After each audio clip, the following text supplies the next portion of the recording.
up, Sauce Gang, and welcome back to the channel. Hot Sauce Beats here with another banger reaction for you. We are about to check out Game Theory's brand new video, Bow Before Him, Poppy Playtime Chapter 3. That is right, a new game is coming out for Poppy Playtime, but this is just the trailer, I believe, that he's making this theory off of. But you know we love this because it's absolutely scary, but also something that's not scary. Major announcement, I am doing my first ever merch drop.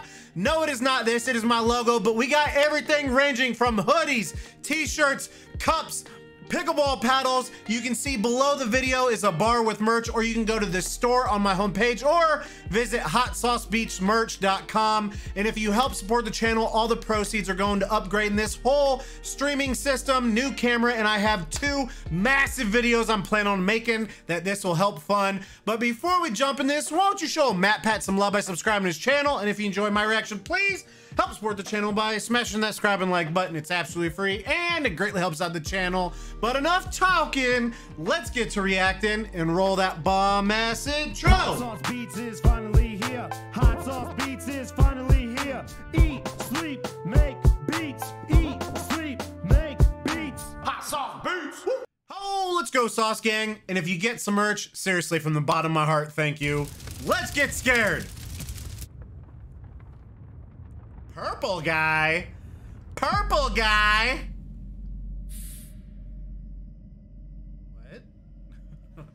What? Why is your breath green, bruh?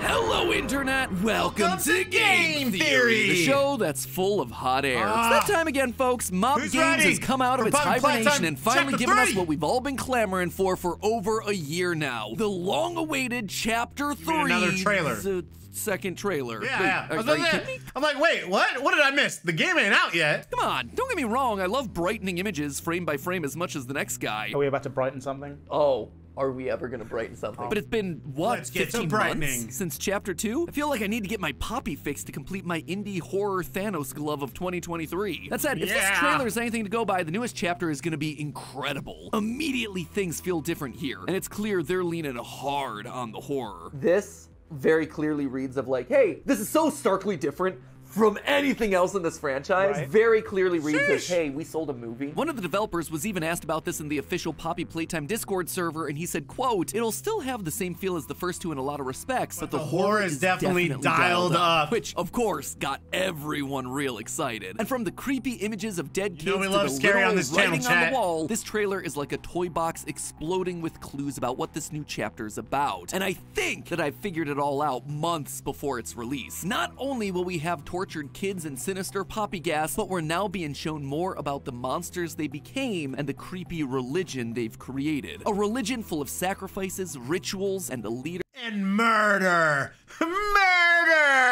who's manipulating his congregation into serving him. So strap on your grab packs and hold your breath, loyal theorists. We're heading deep into the cloudy red fog of Playcare. The repeated theme for this chapter is the use of red gas, so let's start there. In a past theory, I suspected that this gas was made from poppies, a red flower that we know Playtime used in their experiments trying to bring dead rats back to life. It's also in the name of the game, so, you know, not that big of a logical leap. I also pointed out that poppies have been used throughout history as a sleep agent, mainly due to the natural opium that's contained in the plant. And that is exactly what we see in the trailer. On the walls of the Playcare, we find a drawing that shows clouds of red gas with the phrase "time for bed" written underneath. This is the last thing that the child sees before falling asleep under the influence of the gas. Which then leads us to the question, who's our new monster responsible for delivering it? We see some crude child drawings on the wall of a purple creature with red clouds around him, and text all associated with either sleep or nightmares. This then seems to be our gas monster. Sometimes the purple figure is shaped like a bird.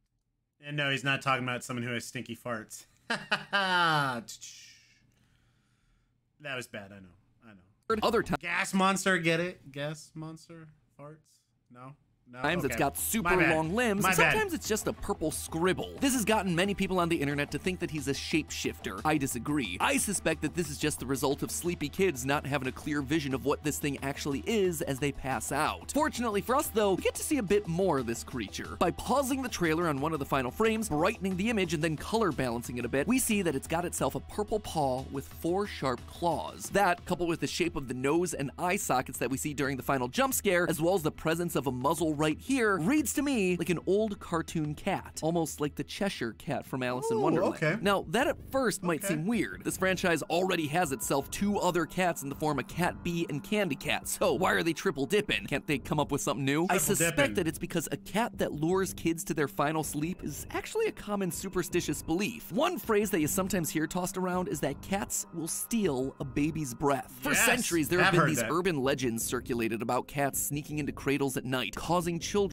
I'm not gonna lie, when my daughters were babies, that was a legitimate fear of mine, was our cats taking my baby's breath. To suffocate and die. I've It's heard unclear this. where that whole urban legend started, probably the story of just one parent and where it happened to them, but it's thought that the smell of the milk on baby's breath, or the crib being a nice warm place to cuddle, or the cat being jealous, some combination of those things get them to climb into bed, lay across the baby, and deprive them of oxygen. There was even a coroner back in 1791 that came to examine a deceased child and actually stated this urban legend was indeed the cause of death, which only gave more support to the superstition. And that, I suspect, is what our Chapter 3 cat monster is doing. After a fun day at the game station under the watchful eye of Mommy Longlegs, this guy would come in to quote-unquote help the children fall asleep, stealing the breath of children by replacing their air with his poppy sleeping gas. Considering that we've been seeing more and more images of gas masks, this is also something that we're likely going to have to use to protect ourselves. Otherwise, we might begin to hallucinate and have to distinguish between what's real and what isn't, just like the kids' drawings on the wall would suggest. So what is this gas cat? Or, I suppose if you're following the conventions of the naming system for this game, it would be Gassy Catty. Not the most sinister of names, but what is Gassy Catty up to now? Well, the writing is quite literally on the wall in this trailer. It's been busy carving phrases like, I live to serve our angel of salvation, I rejoice in him, wrapped us in garlands on the walls. Garlands, by the way, are wreaths of flowers that are often used for Catholic baptisms, so you might start to see where all this is going. So are these stage lights? They look like candles to me. Are they? Oh yeah, like ritual candles. Okay, a lot of religious cults. So we have a cult now. Imagery here. Gassy Catty is no longer taking on the role of a monster, but instead that of a religious leader. This idea is also exemplified by another carving that we see on the wall, my somniferous flock. This isn't referring to a group of birds, it's being used in the Christian sense. One of the many roles that Jesus is associated with in Christianity is that of a shepherd, one who tends to, feeds, and cares for his flock. The sheep in this scenario are his followers, people that rely on and follow Jesus in their day-to-day lives. Meanwhile, the word somniferous stands out for a few reasons, mainly because I've never heard anyone ever use that word in a sentence before. Turns out that in the years since this factory closed, Gassy's been studying up for his SATs. Always be learning there, Gassy Catty, because let me tell you, I am right there with you. I too am a nerd for words. Somniferous would be what, my sleepy? Yeah.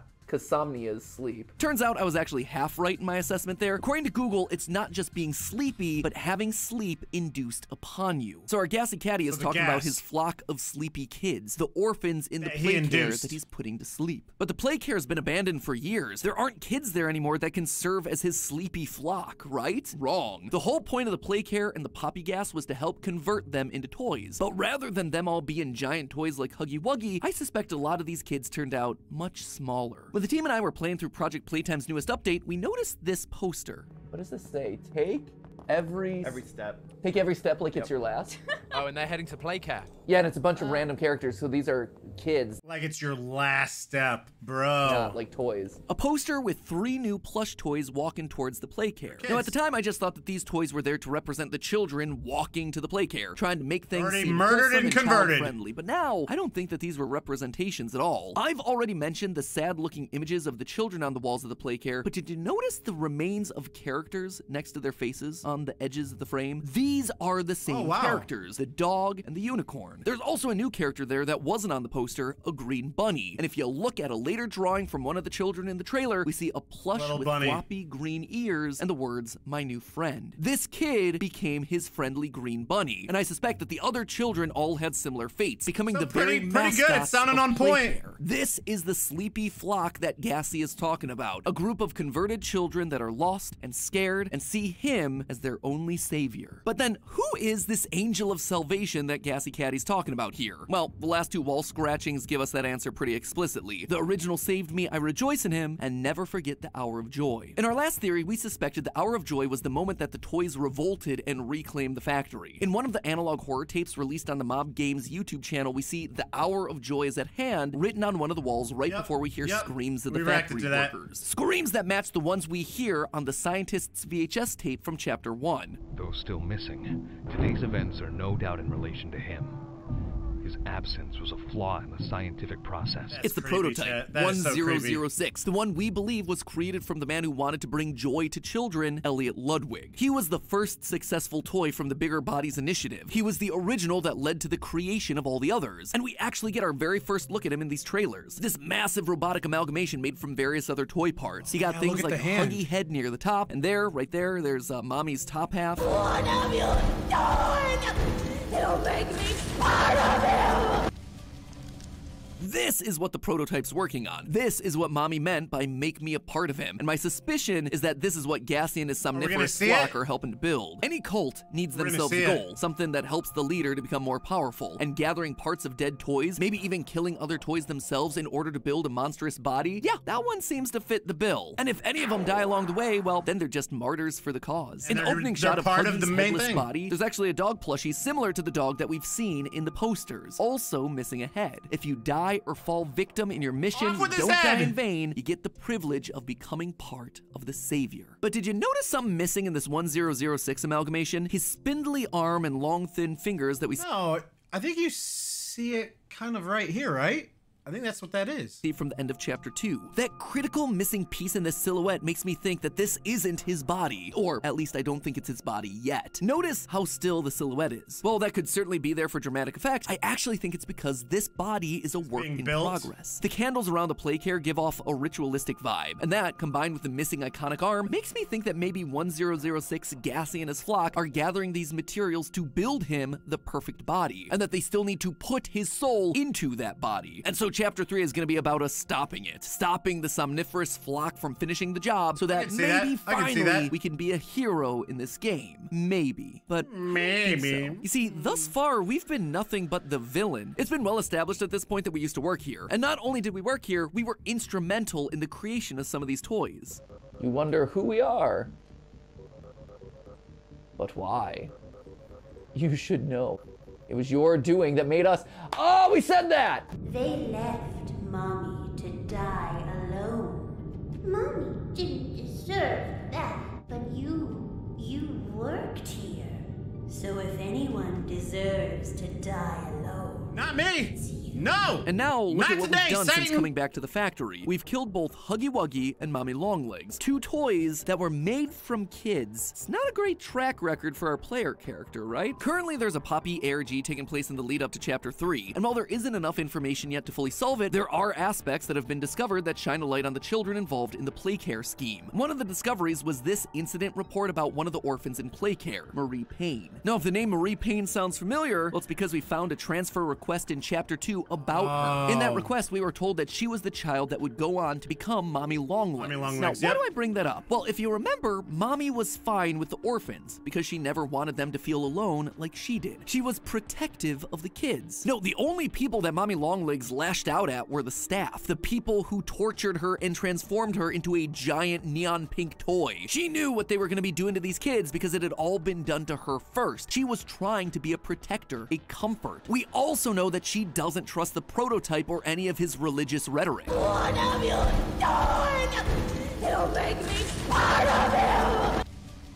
This is especially important if the prototype is indeed Elliot Ludwig, founder of Playtime, the man who started the whole toy conversion process in the first place. Game she just doesn't has buy a his liberation super and toy shtick scary one and creepy bit. vibe She knows to it. that he's once again trying to use the people around him for his own selfish gains. In fact, a group of toys building a big body using the parts of other living creatures, it's the Bigger Bodies initiative all over again, but this time for the prototype. All of these clues together make me curious about what our motivations are for being here. Are we actually here to help, or are we just cleaning up the mess of evidence that we left behind? Are we on the side of the orphans, unwillingly turned into monsters, or are we gonna end up siding with Elliot all over again, a man who created a nightmare for so many? Early signs aren't exactly promising. We stripped Mommy of her freedom and independence only to feed her to the prototype. So what do you think is gonna happen next with these kids from Playcare? Seems like there's no route where we don't walk away with some blood on our hands. Though, something tells me that's something our player character is more than familiar with. But hey, that's just a theory. A game theory! Thanks for watching! If you're enjoying theories about brightly colored mascots, I highly recommend you check out our cover. Okay, let me bring you in, Sauce Gang. Dude, I'm telling you, Poppy Playtime, don't get me wrong, I think FNAF is hands down one of the scariest indie games out there, but Poppy Playtime, it just has like a more like dark and evil twisted feel to it. You know what I mean? Like a whole company was there just murdering kids.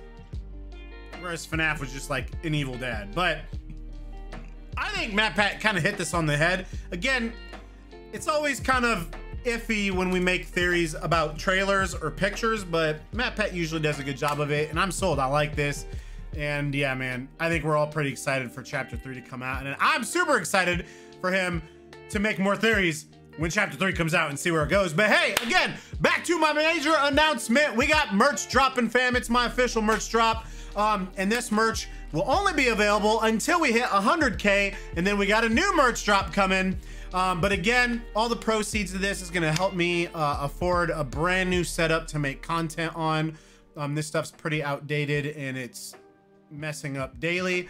And then I got 2 big projects I wanna film before the end of this year, and this is gonna help fund that. So yeah, if you guys support, or just whatever, I always appreciate you guys, whether you're watching, supporting with merch, whatever. Got nothing but love for you guys. I think we just hit 82K today. We're getting closer to 100K. Nothing but love. Make sure you show Matt Pat some love by subscribing to the channel. If you enjoyed my reaction, please help us support the channel by smashing that subscribe and like button. It's absolutely free and it greatly helps out the channel. Enjoy the rest of your day, and remember, it's eat, sleep, and make beats, and as usual, be kind of one it up. That's all I got. Boom, I'm out. Ah, good enough. For the Sauce King. Peace out, chat.